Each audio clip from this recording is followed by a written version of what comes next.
Hello guys, welcome to my channel Neha your study guide. आज का topic शुरू करने से पहले अगर आप मेरे चैनल पे न्यू हैं तो प्लीज उसे सब्सक्राइब जरूर कीजिएगा। तो टॉपिक जो आज हम कर रहे हैं वो है क्लास 11 बिजनेस स्टडीज यूनिट 3 का public private and global enterprises का, जिसमें हम जो है पब्लिक सेक्टर एंटरप्राइजेस की कुछ फॉर्म्स के बारे में पढ़ रहे थे, जिसमें से हम ऑलरेडी डिपार्टमेंटल अंडरटेकिंग और स्टैट्यूटरी कॉर्पोरेशन दो फॉर्म ऑफ ऑर्गेनाइजेशन ऑलरेडी पढ़ चुके हैं। उसकी वीडियो जो है ऑलरेडी अपलोड हो चुकी हैं। अगर आपने अभी तक वो नहीं देखी है तो पहले आप उन्हें देख सकते हैं। आज हम थर्ड फॉर्म ऑफ ऑर्गेनाइजेशन के बारे में बात कर रहे हैं, दैट इज गवर्नमेंट कंपनी। अब गवर्नमेंट कंपनी क्या होती है? अ government company is establish under the companies act 2013। जैसे कि हम लोग ऑलरेडी यूनिट 2 में पढ़ के आए कि कंपनी जो है कंपनीज एक्ट 2013 के अंडर रजिस्टर की जाती है, ऐसे ही गवर्नमेंट कंपनी भी जो है नॉर्मल कंपनियों की तरह कंपनीज एक्ट 2013 या फिर उससे भी पहले जो कुछ एक्ट बन चुके हैं, दैट इज कंपनीज एक्ट 1956 है। जब तक कंपनीज एक्ट 2013 नहीं आया था उससे पहले के जो एक्ट थे उसमें जो है कंपनीज रजिस्टर्ड होती। तो ऐसा नहीं है कि सिर्फ कंपनीज एक्ट 2013 में ही रजिस्टर्ड होंगी, तो जो प्रीवियस एक्ट है उनमें भी रजिस्टर्ड हो सकती हैं।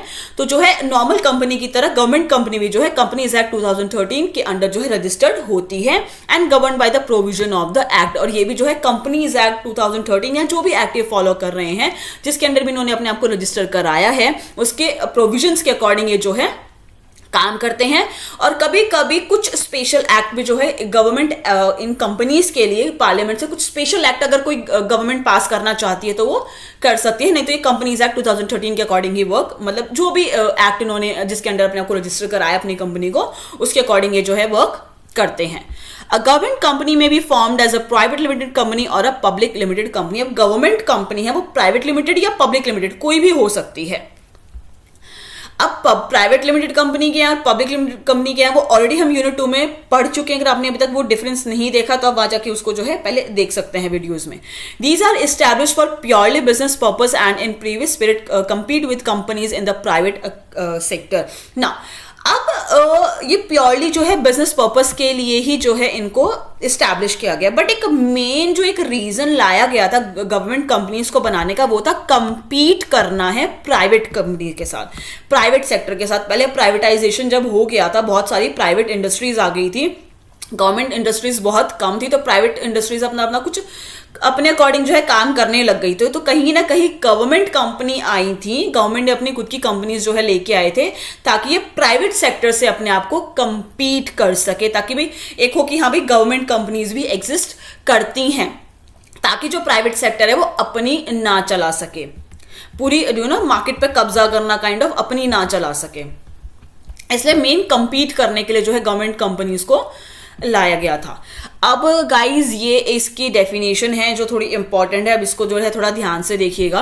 According to the section 245 of the companies act 2013, a government company, जो गवर्नमेंट कंपनी है means any company, government company कोई भी कंपनी हो सकती है, in which not less than 51% of the paid up capital is held by the। now अब यहाँ पे जो गवर्नमेंट कंपनी वो तभी कहलाएगी जब उसका शेयर जो है कितना होना चाहिए उस कंपनी में 51%, मतलब जितना भी कैपिटल है या जो भी शेयर की अगर बात करें तो 51% जो है गवर्नमेंट कंपनी के गवर्नमेंट के अंडर में होना चाहिए। उनका जो पेड अप कैपिटल है, जो शेयर है, कहते हैं ना कि 51% शेयर्स उस जो है कंपनी में जिसके होते हैं उसी की जो है चलती है कंपनी में। तो 51% शेयर या 51% जो है कैपिटल का पार्ट जो है वो गवर्नमेंट का ही होना चाहिए। अब कौन सी गवर्नमेंट का होना चाहिए? या तो 51% पूरा का पूरा सेंट्रल गवर्नमेंट का हो और बाय एनी स्टेट गवर्नमेंट का हो, या तो किसी भी सेंट्रल गवर्नमेंट का हो 51%, या फिर किसी भी स्टेट गवर्नमेंट का हो,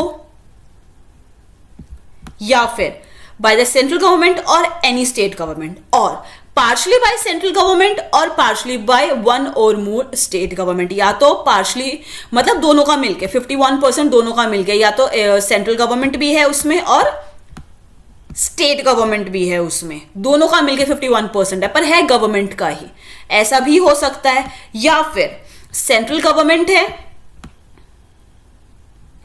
प्लस खाली एक स्टेट गवर्नमेंट नहीं है, एक से ज्यादा स्टेट गवर्नमेंट भी हो सकते हैं, जैसे कि हमारी अलग अलग स्टेट की जो है गवर्नमेंट होती हैं।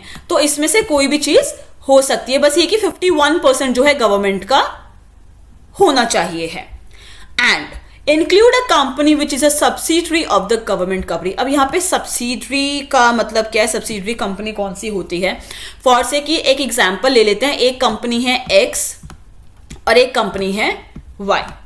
ये एक गवर्नमेंट कंपनी है और ये एक प्राइवेट कंपनी है, ठीक है। अब गवर्नमेंट कंपनी ने क्या किया, प्राइवेट कंपनी के सारे शेयर्स अपने पास ले आया, सारे के सारे शेयर्स जो है उसके खरीद लिए। गवर्नमेंट कंपनी ने प्राइवेट कंपनी के सारे शेयर्स खरीद लिए। इस केस में गवर्नमेंट कंपनी क्या कहलाएगी? Holding company. क्या कहलाएगी? Holding company. और प्राइवेट कंपनी जिसके सारे शेयर खरीदे हैं वो कौन सी कंपनी कहलाएगी? Subsidiary company. ये सब्सिडरी कंपनी। यहां पे गवर्नमेंट कंपनी क्या कहलाएगी? होल्डिंग कंपनी, जिसने जो है प्राइवेट कंपनी के सारे शेयर्स होल्ड कर लिए, खरीद लिए हैं। और प्राइवेट कंपनी क्या कहलाएगी? Subsidiary company. अब जब प्राइवेट कंपनी के सारे शेयर गवर्नमेंट ने ले लिए हैं तो प्राइवेट कंपनी अब गवर्नमेंट कंपनी में कन्वर्ट हो गई, तो उसे हम क्या करेंगे? Subsidiary of a government company. यहां पे ये वाई क्या कहलाएगी? Subsidiary of a government company. तो ऐसी कंपनी भी हो सकती है। वो सारी गवर्नमेंट कंपनीज कहलाएंगी जिसके पास 51% जो है पेड अप शेयर जो है उनका पेड अप कैपिटल का शेयर जो है होना चाहिए है, या फिर वो ऐसे सब्सिडरी कंपनी होनी चाहिए, तो वो गवर्नमेंट कंपनी कहलाएगी। आई होप गाइस कि आपको ये डेफिनेशन अच्छे से क्लियर हो गई होगी। अब हम देखते हैं फीचर्स क्या क्या है गवर्नमेंट कंपनी के। It is an organization created under the companies act 2013 और any other previous company law. ये क्रिएट की जाती है या तो कंपनीज एक्ट 2013 के अंडर ये जो है रजिस्टर की जाती है, चलती है, या फिर कोई और कंपनी का प्रीवियस लॉ, मतलब कंपनीज एक्ट 1956 या कोई भी जो है एक्ट के अकॉर्डिंग ये अपने आप को क्रिएट कर सकते हैं। The company can file a suit in court of law against any third party और बी स्यूड। अब जैसे कि गवर्नमेंट कंपनी है, इसकी अपनी एक सेपरेट लीगल एंटिटी होती है, तो ये किसी थर्ड पार्टी पे केस कर सकती है। कोई थर्ड पार्टी जो है इन कंपनी पे भी केस कर सकती है, मतलब कंपनी भी किसी पर्सन पे केस कर सकती है और एक पर्सन जो है कंपनी पे भी केस कर सकता है। The company can enter into a contract and can acquire property in its on name. अब जैसे कि गवर्नमेंट कंपनी की अपनी एक सेपरेट लीगल एंटिटी होती है, तो ये जो है किसी भी कॉन्ट्रैक्ट में एंटर कर सकता है और ये जो है अपने नेम पे प्रॉपर्टी बाय कर सकता है। गाइज यहाँ पे ये लीगल एंटिटी मतलब ये नॉर्मल कंपनी ही है। जैसे कि हम ऑलरेडी यूनिट 2 में पढ़ के आए कि कंपनी के क्या फीचर्स होते हैं, कि वो आर्टिफिशियल पर्सन होता है, उसकी सेपरेट लीगल एंटिटी होती है, परपेचुअल सक्सेशन होता है, कॉमन सील होती है। वो सेम ही चीज है, बट ये कि गवर्नमेंट की है, ये गवर्नमेंट चला रही है वही कंपनी।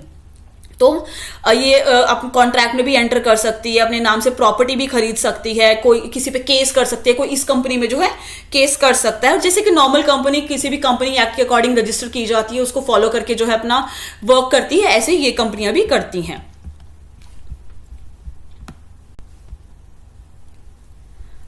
अब नेक्स्ट है The management of the company is regulated by the provision of the Companies Act like any other public limited company। इसकी मैनेजमेंट भी कैसे? कंपनीज एक्ट के अकॉर्डिंग उनके जो प्रोविजंस बने होते हैं उसके अकॉर्डिंग इनका मैनेजमेंट होता है। The employees of the company are appointed according to their own rules and regulations। जो कंपनी के एम्प्लॉयज होते हैं, जो कंपनी के खुद के रूल्स एंड रेगुलेशंस होते हैं, जो कि memorandum and article of association में मेंशन किया गया है, उसके अकॉर्डिंग उनको अपॉइंट किया जाता है। अब memorandum and article of association क्या होता है वो ऑलरेडी हम यूनिट 2 में पढ़ चुके हैं। अगर आपने उसकी वीडियो नहीं देखी है तो पहले आप जाके उसको देख सकते हैं। Memorandum of and article of association में जो भी रूल्स एंड रेगुलेशंस लिखे होते हैं उसके अकॉर्डिंग जो है एम्प्लॉइज को, डायरेक्टर्स को, सबको अपॉइंट किया जाता है। These companies are exempted from the accounting and audit rules and procedures.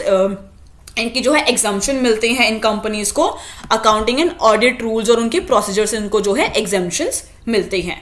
An auditor is appointed by the central government and the annual report is to be present in the parliament or the state legislature। अब एक exemption मिल रही है कि भाई आपको जो है ये नहीं करना है, accounting and audit rules and procedures आपको नहीं करने, क्योंकि एक गवर्नमेंट कंपनी है तो प्रॉपर ऑडिटर को अपॉइंट किया जाता है जो कंपनी की ऑडिट करता है। और इस कंपनी की एनुअल रिपोर्ट, साल की जो रिपोर्ट होती है, वो प्रॉपर जो है पार्लियामेंट में जाके उसको प्रेजेंट किया जाता है कि हाँ ये पर्टिकुलर गवर्नमेंट कंपनी है, इसने जो है इतनी अर्निंग की, रेवेन्यू जनरेट किया, ये अच्छे से चल रही है, नहीं चल रही है, प्रॉफिट में है, लॉस में है, क्या है।